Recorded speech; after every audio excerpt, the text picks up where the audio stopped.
sudah beliau amalkan, dan juga yang paling penting yang tentu saja batasnya belum kita ketahui adalah doa anak-anak yang soleh untuk beliau. Nah, doa anak-anak yang soleh ini bagaimana? Ini menjadi amanat, makanya kalau kematian itu menjadi amanat yang kuat, menjadi peringatan yang sangat kuat bagi kita gitu, bahwa kita juga suatu saat akan menuju ke alam kubur, dan kita juga sudah ditentukan kapan batas kita hidup di dunia ini gitu. Nah, untuk itu karena tidak diketahui batasnya kapan, tentu saja Allah merahasiakan itu agar kita bisa benar-benar memaksimalkan segala sesuatu yang ada pada diri kita, terutama keimanan yang sudah Allah tanamkan ke dalam diri kita, dimaksimalkan, terus diperbaiki sehingga kita mendapatkan ketenangan di dalam keimanan tersebut, dan semakin kuat keimanan kita. Karena dengan keimanan itulah amal soleh yang kita lakukan insya Allah diakui oleh Allah sebagai amal soleh. Karena tanpa keimanan, sebaik-baiknya manusia, sebagaimana baiknya pun, itu hanya akan berlaku di dunia saja. Allah Maha Adil, hukum dunia dengan hukum akhirat berbeda. Kalau orang baik di akhirat tetapi dia tidak mengimani Allah dan Rasulnya, dia tidak memiliki iman di dalam hatinya, tentu Allah akan mensegerakan kebaikan-kebaikannya di dunia dibalas dengan kebaikan-kebaikan. Allah Maha Adil. Tetapi hukum dunia yang berbeda dengan hukum akhirat, dia belum tentu akan masuk ke jannahnya Allah yang penuh kenikmatan tanpa keimanan. Maka itu kita termasuk orang-orang yang beruntung. Allah menitipkan, Allah menanamkan keimanan ke dalam hati kita, dan untuk itu kita harus selalu bersyukur dengan melakukan amal soleh. Kedua hal itulah yang akan kita bawa ke hadapan Allah, iman dan amal soleh. Dengan rahmat Allah kita akan diberikan jannah yang dijanjikannya. Kita ini makhluk surga, Bapak Ibu. Allah menciptakan kita di surga, bahkan Allah sangat memuliakan kita. إذ قال ربك للملائكة إني خالق بشرا من طين وإذا سويته ونفخت فيه من روحي فقعوا له ساجدين. Sebelum Allah menciptakan kita, Allah terlebih dahulu memberi kabar kepada para malaikat dan penghuni langit, kumpul semua kalian, aku akan menyampaikan izqala. Ingat baik-baik, camkan baik-baik. Kalau ada itu berarti apa yang akan disampaikan oleh Allah itu benar-benar penting dan harus dicamkan, harus ditaati. Setelah berkumpul, aku akan menciptakan, kata Allah, aku akan menciptakan satu makhluk yang bernama manusia yang aku buat dari tanah. Dan setelah aku meniupkan ruh ciptaanku kepadanya, sujudlah kalian semua kepadanya. Malaikat sampai bersujud kepada kita. Malaikat yang tidak pernah bermaksiat sama Allah karena diciptakan hanya taat dan taat saja, bersujud kepada manusia yang diciptakan sama Allah mempunyai nafsu, diperintahkan taat juga kekeh suka ngeyel, tetapi ada makhluk yang tidak pernah bermaksiat diperintahkan sujud oleh Allah. Jadi Allah Maha mengetahui, Maha melihat bahwa manusia ini aku ciptakan mulia. Untuk itu apakah kita bertanya kepada diri kita masing-masing, apakah kita benar sudah menjadi manusia yang mulia? Itu masalahnya. Dan di mana letak kemuliaan itu? Allah meletakkan kemuliaan itu, inna akramakum indallahi atqakum. Yang paling mulia di sisi aku, yang mulia di sisi Allah hanyalah orang-orang yang bertakwa. Kita bertanya lagi, apakah kita sudah menjadi orang-orang yang bertakwa? Semua itu Masya Allah saling tersambung, saling terkait terus. Ujungnya adalah ada pada takwa.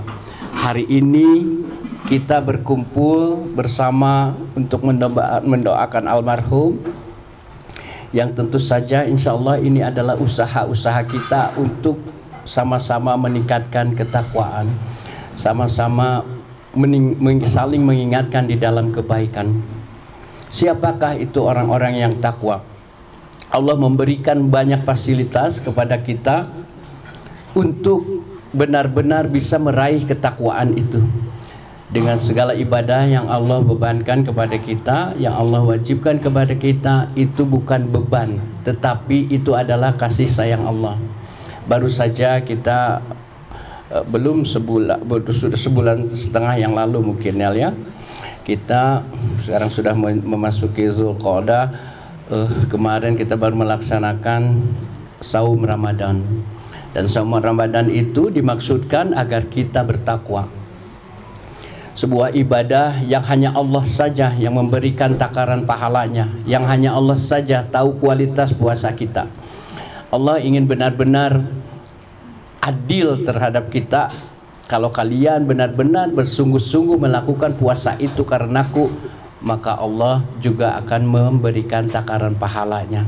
Kita masing-masing bertanya kepada diri kita masing-masing, apakah puasa kita kemarin itu sudah benar-benar dilakukan sesuai dengan segala sesuatu ketentuan yang disyariatkan oleh Allah dan dicontohkan oleh Rasulullah. As-saumu li wa ana azibihi. Seluruh ibadah anak Adam itu untuk mereka, untuk anak-anak Adam itu. Tetapi puasa itu untukku, kata Allah. Jadi Allah benar-benar menempatkan manusia ini di tempat yang luar biasa. Tetapi kita sering lupa bahwa kita ini luar biasa, bahwa kita ini istimewa, bahwa kita ini mulia. Sehingga kita sering kali secara tidak sadar, kata-kata kasar kita, penglihatan yang salah kita, pendengaran yang bukan pada tempatnya, perasaan yang kotor kita itu kita anggap tidak sebagai dosa gitu. Padahal kalau itu kita renungkan, Masya Allah, itu semua itu betapa banyaknya dosa-dosa kita ya. Tetapi Allah juga amat sangat menyayangi kita. Qul ya ibadiyalladzina asrafu ala anfusihim la taqnatu min rahmatillah. Kata Allah, viralkan kepada seluruh hamba-hambaku, jangan pernah berputus asa dari rahmatku. Allah meminta memviralkan, menyebarkan, katakanlah Muhammad kepada hamba-hambaku, jangan pernah putus asa dari rahmatku. Jadi sebanyak apapun dosa kita, sepanjang kita merasa di dalam diri kita masih ada iman, kita jangan pernah berputus asa dari rahmat Allah. Untuk itu Allah pun memsyariatkan kepada kita agar kita mencapai derajat takwa yang diinginkan. Wasari'u illa maghfiratin min rabbikum wa jannatin 'arduha as-samawati wal 'ardu 'idatan lil muttaqin alladzina yunfikuna fis sarra'i wad dharra'i wal kazimina ghaiza wal 'afina 'anil nas wallahu yuhibbul muhsinin. Surga yang diciptakan Allah sudah disediakan untuk kita. Disediakan bagi siapa ya Allah surga itu? kita ini makhluk surga, tentu saja disediakan untuk kita. Apakah benar surga itu disediakan untuk kita? Sementara Allah bertanya lagi, am hasibtum an tadkhulul jannata walamma ya'lamillahu alladzina jahadu minkum wa ya'lamas sabirin. Situ sius pengen masuk surga. Aku belum lihat kesungguhan kamu, keseriusan kamu benar-benar ingin memasuki surga seperti yang aku janjikan. Dan aku belum melihat orang-orang yang bersabar. Jadi kalau kita ingin memasuki rumah kita kembali di surga itu, Allah menginginkan kita bersungguh-sungguh. Tadi surga itu disediakan untuk orang-orang yang bertakwa. Maka kita diturunkan ke bumi sebagai khalifah agar kita dengan segala urusan kita di muka bumi ini, semuanya adalah fasilitas kita untuk mendapatkan, untuk meningkatkan ketakwaan kita, agar kita kembali ke dunia ini, ke rumah kita yang abadi di surga nanti dalam keadaan bertakwa dan diakui Allah sebagai orang-orang yang bertakwa. Apa saja yang dilakukan orang-orang bertakwa itu? Yunfikuna fis sarra'i wad dharra. Orang-orang yang menginfakkan hartanya baik dalam keadaan lapang maupun dalam keadaan sempit. Kalau dalam keadaan lapang biasanya kita mudah saja ya memberikan sebagian harta kita, sebagian yang kita miliki kepada orang lain. Baik orang lain itu meminta atau tidak meminta, ada dorongan di dalam diri kita untuk karena kita mengingat perintah ini, kita akan mengeluarkannya. Jadi tidak kita menghak sendiri segala harta yang ada pada diri kita, tetapi kita meyakini bahwa di dalam harta kita ada hak orang lain yang meminta maupun yang tidak meminta. Dorongan memberi, saat ada dorongan memberi, keluarkan, baik dalam keadaan sempit maupun dalam keadaan lapang. Kalau dalam keadaan sempit biasanya kita juga terlalu banyak alasan dan mengada-ngada gitu ya. Biasanya kalau kita punya 1000 mungkin kita mengeluarkan 500, kita akan dengan senang hati lah karena kita masih punya 500. Tapi kalau kita hanya punya 100 gitu, harus kita keluarkan 50, sementara kita pun sangat membutuhkan gitu, biasanya kita akan berpikir, kita akan melihat siapa yang kita tuju dan kita menciptakan alasan-alasan, masa orangnya masih muda, masih sehat, masih bisa berusaha gitu ya. Dan itu tentu saja menjadikan kita orang-orang yang maghdub gitu ya. Padahal kita ini selalu berdoa di dalam sholat kita gitu, maghdub alaihim, dijauhkan dari segala perilaku yang terlalu banyak tanya, terlalu banyak alasan, terlalu banyak berkelit, terlalu banyak berkilah gitu ya. Kita berdoa 5 kali sehari gitu untuk dijauhkan dari orang-orang seperti demikian. Tetapi perilaku kita terkadang tidak jauh dari hal yang demikian. Nah, yang selanjutnya orang-orang yang takwa itu ciri-cirinya adalah yang bisa menahan amarah. Menahan amarah, di saat dia marah, dia menahan amarahnya, dia bersabar. Bahkan kalau dia sedang di dalam keadaan marah, dia akan mengambil air wudhu. Sebelumnya tentu saja, kalau dalam keadaan berdiri, duduk. Kalau dalam keadaan duduk masih marah juga berbaring. Kalau dalam keadaan berbaring juga masih marah, masih menggelora gitu emosi ini, ambil air wudhu, sholat 2 rakaat, dan insya Allah meredakan amarah yang ada pada diri kita.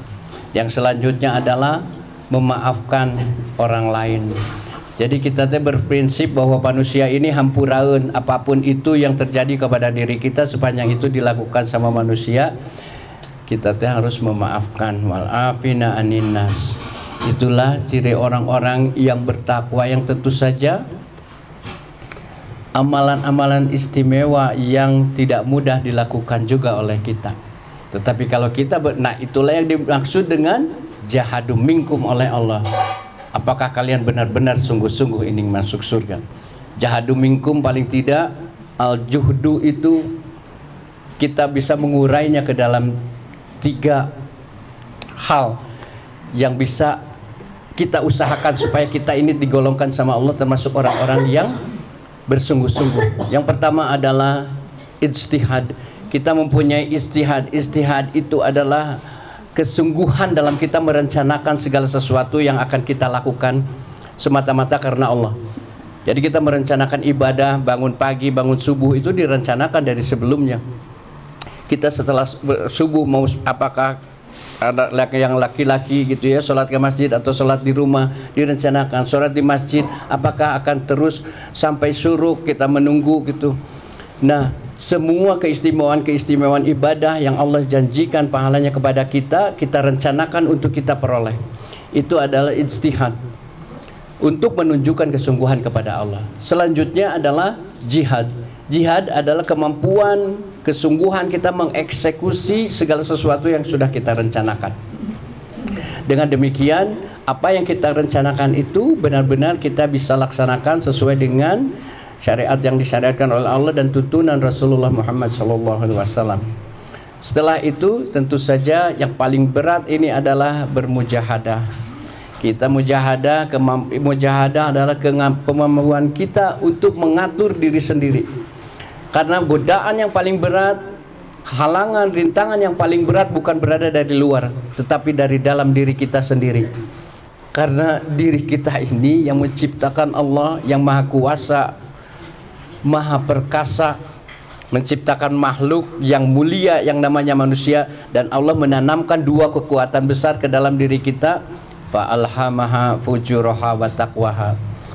Jadi yang paling sering tidak bisa diatur itu adalah diri kita sendiri. Jadi kalau tantangan itu bisa kita atasi dengan bermujahadah, mengatur dengan sungguh-sungguh, dan Allah menginginkan kita wa ya'lamas sabirin. Jadi sabar itu bukan sama orang lain yang paling utama. Sabar itu sama diri kita sendiri kalau kita rasakannya. Yang paling harus disabari itu adalah diri kita sendiri. Bagaimana kita mensabari diri kita sendiri untuk bangun di sepertiga malam, melanjutkan senetapan subuh gitu ya. Kalau kita tidak sabar mensabari diri sendiri, itu tuh malasnya luar biasa. Kita menjalankan ibadah lagi asik-asik main, lagi asik-asik update status gitu ya. Ngong adzan zuhur gitu, kita harus taruh dulu, menunggu dulu, sementara kita sholat duhur dulu, sabar, kita sholat duhur dulu, tapi yang diingat malah siapa ya yang komen sama updatean status saya gitu. Yang diingat bukan Allah. Kalau kita tidak mensabari diri kita sendiri, Masya Allah, kita tuh memang orang-orang yang tersesat. Seperti kata Allah, semua hamba-hambaku kalian itu semuanya tersesat kecuali orang-orang yang aku beri petunjuk. Dan untuk itu ternyata orang yang mulia ini dalam keadaan tersesat kalau tidak diberi petunjuk oleh Allah. Untuk itu kita harus selalu berdoa kepada Allah, meminta kepada Allah. Karena saat para sahabat bertanya kepada Siti Maimunah, salah satu istri Rasulullah, ya Bunda, doa apa yang paling sering didawamkan oleh Rasulullah? Lalu beliau Siti Maimunah menjawab, ya muqallibal qulub sabit qalbi ala dini. Rasulullah yang sudah maksum, dijauhkan, dilindungi dari segala dosa dan sudah dijamin surganya, masih berdoa kepada Allah, ya muqallibal qulub sabit qalbi ala dinik. Betapa rendah hatinya, betapa tawaduknya. Kalau kita bahkan sering terlalu percaya diri dengan segala amalan yang kita lakukan bahwa kita sudah menjadi orang yang baik, kita melupakan bahwa kita ini tersesat tanpa petunjuk dari Allah. Untuk itu sering-seringlah kita mengikuti doa yang diajarkan oleh Rasulullah.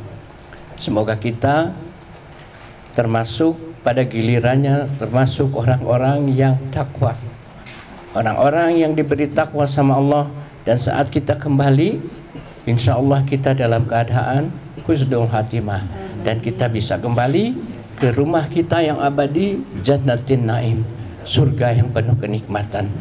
Sakitu anu tiasa kadugikeun sagala rupi kalepatan murni ti dan gumilar, segala kebenaran hanya milik Allah. Subhanaka Allahumma wa bihamdika asyhadu an la ilaha illa anta astaghfiruka wa atubu ilaik. Wassalamualaikum warahmatullahi wabarakatuh. Waalaikumsalam.